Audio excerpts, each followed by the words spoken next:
Put him in here,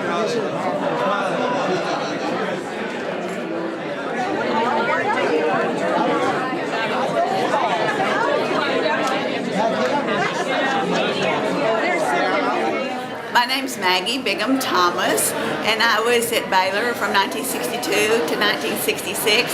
One of my fondest memories is climbing up the stairs to the third floor of Harrington to the Lariat office, and also the good instruction that we got from Dave Chevins and from David McCam. Those things that I learned during that time still hold me well while I teach at TCU, and so I'm be forever in debt to them and greatly appreciative of all the things they taught me, not just about journalism, but about life. I've been stopped speeding as I was traveling from Orange, Texas back to Waco. And back in those days, I just thought, well, you know, what are they going to do? Come arrest you? And so, you know, a couple of months went by, and suddenly there's a knock on McCam's class, and it's a big, burly deputy sheriff, and he just says, "I need to speak to Mike Kennedy." And so he pulled me out, and he said, "Unless you come up with $100 right now, you know, you're going to jail." And of course, who would bail me out but McCam?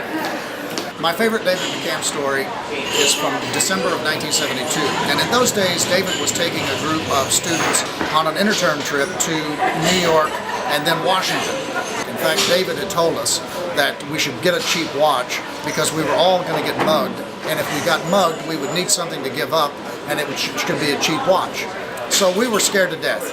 And the first day, we're getting on the subway. All of us are following McCam like a bunch of baby ducks following its mother, because we don't have a clue where we're going, and we're absolutely scared to death, and we're sure that disaster is going to befall us. And so what happens is, we get on the subway, and we're all sitting there, and then, at the very last minute, McCam seemed to have this sense of exactly when the doors were closed. He starts thumbing through his map, and he says, "I think we're on the wrong train." And he gets off just as the doors close, and then waves bye to us as the train is pulling off, and we are going God knows where and trying to figure out exactly how to get to where we're going, but we did figure it out. That was how McCam taught.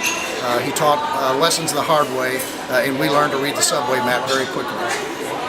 Of course, I just thought he was wonderful. You know, I thought he was wonderful until I met him again at SMU, and then I thought he was wonderful in a new way. Incredible sense of integrity and pursuit of the truth in journalism. And I think that some of the lessons I learned then have certainly carried me throughout my life and are responsible for a lot of the successes and the joys that I found in journalism. And thank you so much. See you the next time we do this.